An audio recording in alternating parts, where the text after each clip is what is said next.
Now that we're outside the tent, there are a number of projects we can tackle because we are no longer constrained with space. Although, a good number of them require bonding with both our methacrylate and fiberglass with resin, so we're still only able to complete them when the temperature is 65 degrees or above. Today, I'll take you through all the projects we have in store for this fall and next spring, which we were not able to take on until this point. I should start with the seams, as this is technically something we could have done inside the tent, but because the majority of our tools and spare foam-covered fiberglass sat under the boat and in our way, it made reaching these areas very difficult. During the first few months of our build, the first thing we needed to do was bond together the major pieces of the hull and bridge deck. When this was done, we first bonded the pieces together with our methacrylate bonding agent, and then once it had cured, we used 2 layers of 1208 fiberglass on the interior over the flange. That was enough to keep it secured together while we built out the interior and hull shape, but eventually these seams would need to be glassed together from the outside as well. A few of the areas were done early on, removing the gel coat in the surrounding space and putting 12-ounce fiberglass over it.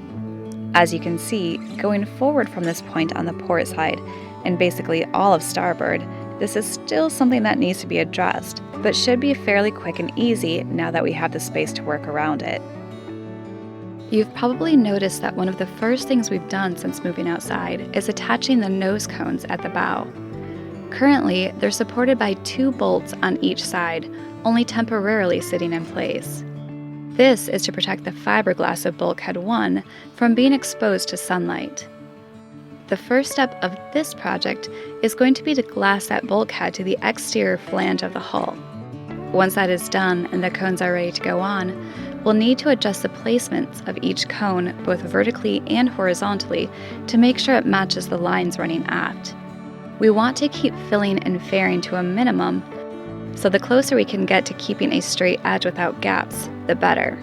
When we are ready to bond those nose cones on, the first thing that we're going to do is use our methacrylate bonding agent to coat both the inside and the outside flanges, and then place the nose cones on, make sure that we do have that straight seam, and then bolt them into place while it cures. Once it does that, we can go through and move the gel coat from the exterior on each side of the seam, and then that's going to get glassed around the outside as well, faired and blended in. But the really difficult part is that we want to make sure to glass it from the inside as well to make it as structurally sound as possible. So that very forward bulkhead 1, we're going to have to cut a few separate holes in that, reach our arms in, glass it from the inside, and once that's done, then glass those holes back shut. It's definitely going to be a pain, but it will be well worth it in the end, especially considering that those first 13 feet of our boat are watertight bulkheads. While we are working to get this cabin top finished off, let me take a minute to thank our sponsor for this video, and that is the Mobvoi TicWatch Pro Watch 5 Enduro. This watch has a lot of features to love, including that it is Wear OS, so it works with many of the apps on our Android phone, and has a dual screen face, so Essential Mode can help the battery last up to 90 hours. Plus, with one glance at the face, you can easily track your steps, heart rate, and calories. The old school watch design has a digital crown on the side, which lets you easily scroll through information. We also love it while working because of the tough sapphire crystal display, so we can wear it while building and have no worries about damage.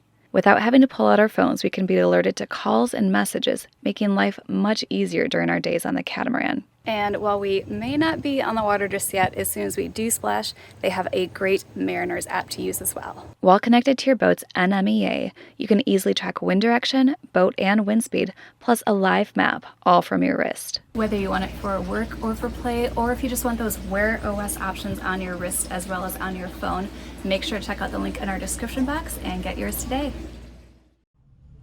The next change, which is going to be similar to us adding the bows on, is adding the sterns on. For that, we're actually lengthening the boat by 2 feet, going from 42 feet overall to 44 feet with the new stern extensions.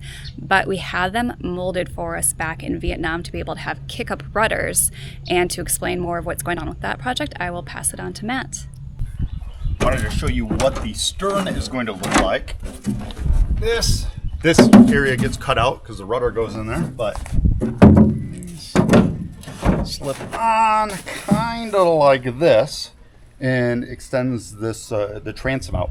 What they're for doesn't really add much buoyancy, but what it is because of the way our rudders are set up, they actually hang aft. They're stern-mounted rudders. They fit within that well. So this is the rudder itself. Goes in. The hinge is on the aft point. And so the idea is if we're sailing along and we hit a log, we hit anything like that, it's able to break loose and swing out. But since if they're going to be mounted on the stern, the big thing is I want to make sure that we had protection from side to side. So if we're backing up into a slip, we're doing anything like that, that we're able to protect these rudders and the steering system and make sure that we don't have problems later on, because that could get really expensive and of course dangerous if we're not able to keep these rudders perfect. The idea with this, it goes on, and the rudder fits right within this well here, and this will protect it and keep it safe whenever we're mid-mooring.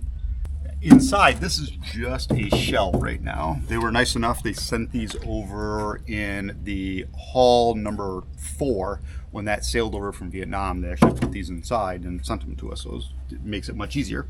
I need to go through and core it, glass the inside of that then, so it's nice and reinforced. And then on the stern here, remove the gel coat down. This will get bonded, that will actually get bonded on, a little overlap there. Then fair that in and glass it. And on the inside, of course, do a ton of glass work through there. There are some more structural components that get added to that to make sure it's nice and strong. What we're gonna do as well is we're gonna end up raising this floor up. What they found when they were sailing these boats over from Vietnam, it was the fact that with light wind and big seas, which actually does happen sometimes, they get waves that would catch up with them. They'd crash on this area, and we want to get that raised up, and it helps to keep this just nice and clean and that kind of stuff. So we're going to raise it up about 4 inches. It also gives more support for our rudder because we're able to mount that. The cassette, the part that actually holds it into place, will be taller then, so it gives more support across the stern. So that's the idea. We got to go through that process. We'll end up cutting this whole bed out, raise that up, extend it over this area, and glass it, fair, everything. What will really tie our boat together, but we definitely won't be able to touch it until next spring, is to add the forebeam and longeron. These pieces are structural components in the bow area that provide support and distribute loads.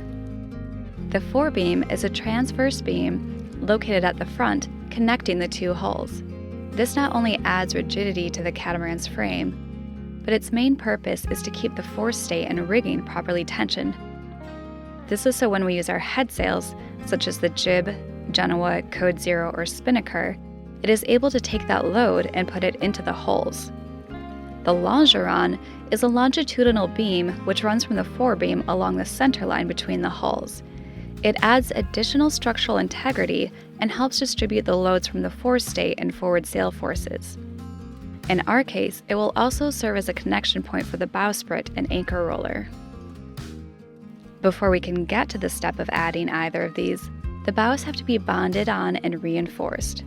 Then, the aluminum plates will go into place on each side of the hulls, acting as a load-bearing connection. If you remember all the shiny goods we brought back from us with our last visit to Vietnam, a lot of these plates were part of our goodies.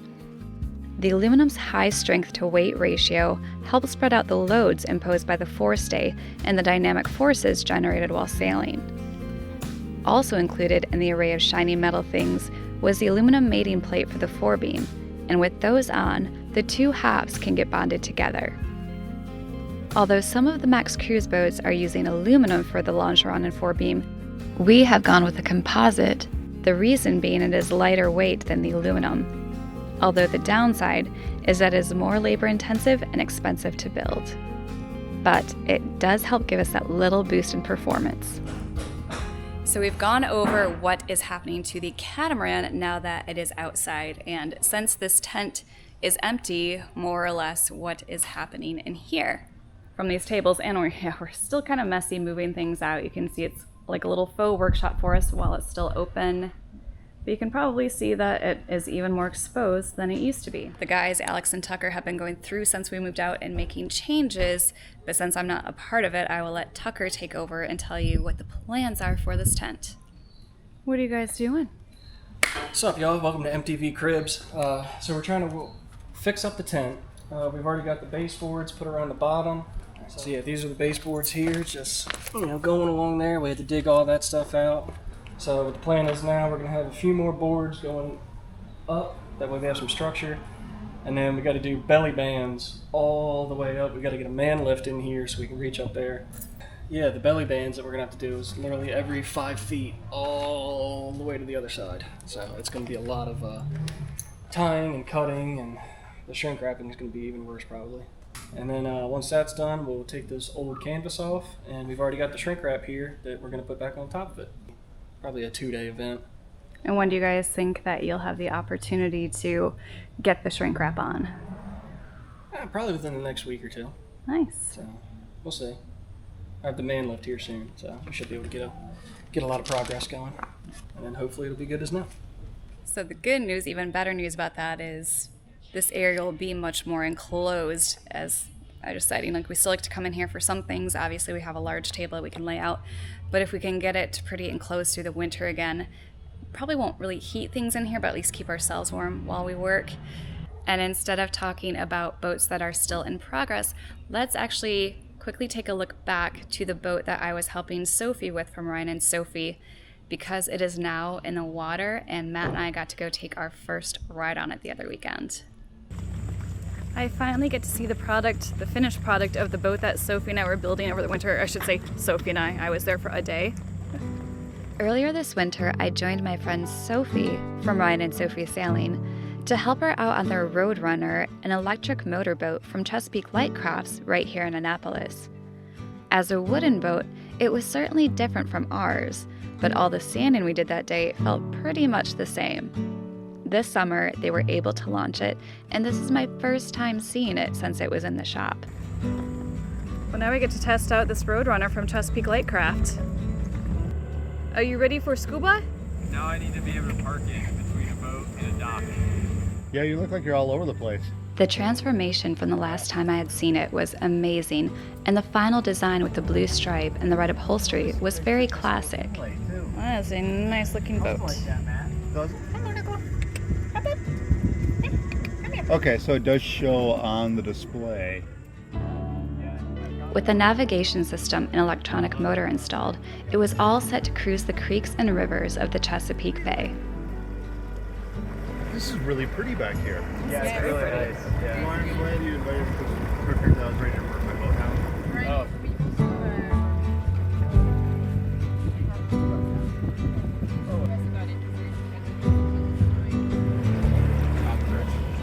This is actually our first Spa Creek bridge opening, because usually we are walking across or driving across, waiting.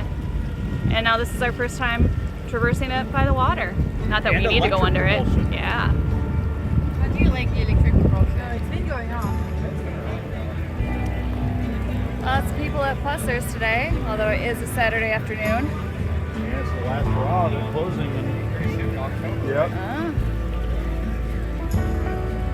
With a sleek-looking boat like this, we had to take it through Ego Alley and let everyone who was milling about the downtown area lay their eyes on it.